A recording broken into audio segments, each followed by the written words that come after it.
Hey there, Nate here with the Volunteer Tech Vlog on the Live Sound 101 YouTube channel. And this video, I'm doing a media report for Sunday, April 24th, 2016. So I got my notes here. Let's see what happened today. Big picture, we had a rehearsal on Thursday where I set up the mix file.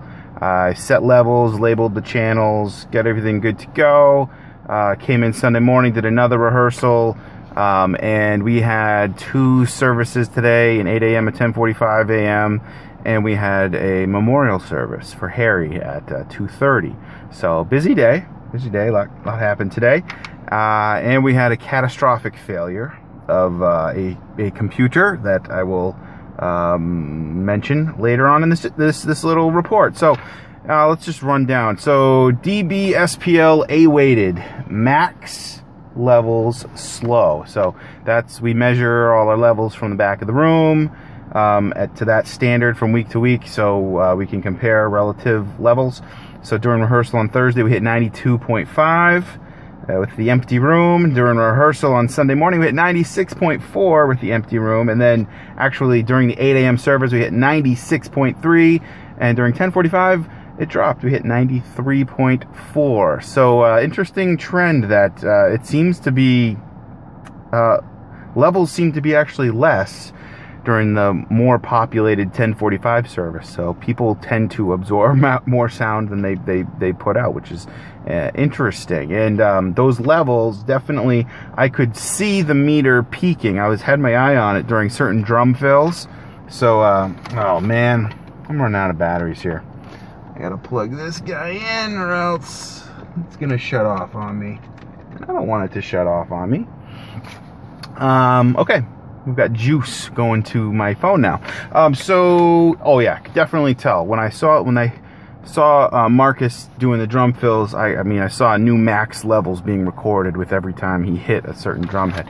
And, you know, it's just, those drums, if played with the right intensity, fill the whole room and they can overpower the entire mix. So it's a challenge, but you know, I didn't hear anybody complain, so that's a good thing. And I thought Marcus did a great job leading. He led a couple songs. I actually had somebody turn to me and say, wow, he's got a really nice voice. So good job, Marcus, on the singing. All right, let's get through this. So we got the levels. Wes showed up bright and early. He's my lone multimedia trainee. He is training to be an audio tech, and we've gone through a few people that had expressed interest and then dropped out, but Wesley has stuck with it. So good on you, Wes. And he's got his license now, and he showed up bright and early before 7 a.m. sitting there eating his Dunkin' Donuts in his car before we went in. I'm like, oh, that's my man right there. So good job, Wes, if you're watching this. So it's great. Yeah, it's great to have an assistant show up early, and that gives me more time to explain things and kind of show the ropes, versus if you just show up right at showtime, I say showtime, right when the service begins at 8 a.m. or 10:45, and you're just kind of sitting in. That's a good place to start, just to get, just to see what's happening. But you really get much more out of it if you show up an hour early to see kind of behind the scenes what needs to happen. So I thought that was great. I got some good training in with Wesley. Next thing, so Pro Presenter 5. So it was not loading the media into Google Drive. So there's hot folders. I'm sorry, I said the complete. I don't know why I wrote that. That was my chicken scratch writing. But what happened was the hot folders weren't actually behaving as hot folders. So you'd go to click on a hot folder, which is supposed to be synced up to Google Drive, so when somebody puts something in that folder remotely, it just appears in Pro Presenter on Sunday morning, which is a great feature until it doesn't work. And so what you have to do every once in a while, which you had to do this morning, is you actually had to delete that hot folder and then go to the little gear icon below the, what's it called? It's called the, I'm almost out of time here. It's almost up to 5 minutes. Deleting the folder and adding, I need to click the gear icon below the video image bin. There's a little gear icon down there. To delete the folder and add it back. It turns out once you add that folder back, then it's refreshed, so to speak. So then the hot folder was working and all the media was there. So for the first service, we didn't figure that out. So Seth and I were trying to troubleshoot that. For the first service, we didn't know about that little trick. And so all the min-ops and the pre-roll slideshow displaying what's coming up in current events was like 6 months old, because it was just, the slides just weren't updated because we didn't know how to fix it. And then between services, we figured out, we texted Josh and he let us know, oh yeah, I got to refresh those folders every once in a while. So we deleted them, added them back in, and the hot folders worked, and we had all our media we needed. So that was that.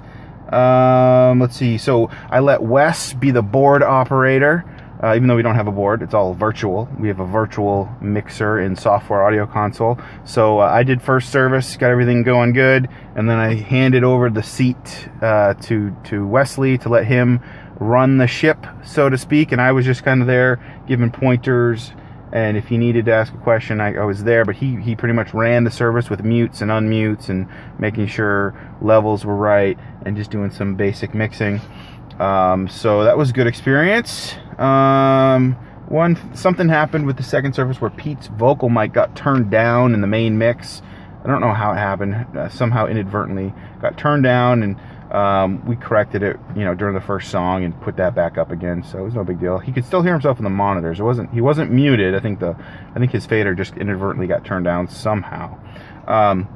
Moving right along, we have a scheduling puzzle to figure out. So we have to do some rearranging to find coverage. So the schedule just came out for the next trimester, and we've got to shuffle some things around because we don't have.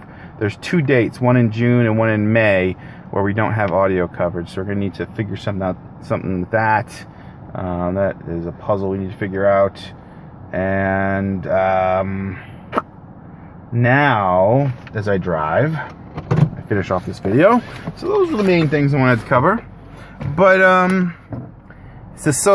me get to this whole catastrophic failure. So as I leave the church right now, there was a memorial service for Harry, and I was supposed to have a still image of Harry up on that screen during the memorial service. And so I showed up an hour early, got the audio set up, took a half hour to just get that going, get things cleaned up, and then around 2 o'clock I decided to fire up the video side of things, and I turned on the ProPresenter presentation computer. We're running ProPresenter 5 off of a PC. I went to fire up that PC that worked just an hour ago, and it didn't turn on. So that PC, it just never turned on. And so my thinking was, sometimes this happens, the default monitor output gets switched to a stage display, which we don't have visibility over, and sometimes that can happen, and if that happens, you can't log in. And so I didn't have enough time to troubleshoot before the event started, before the memorial services started.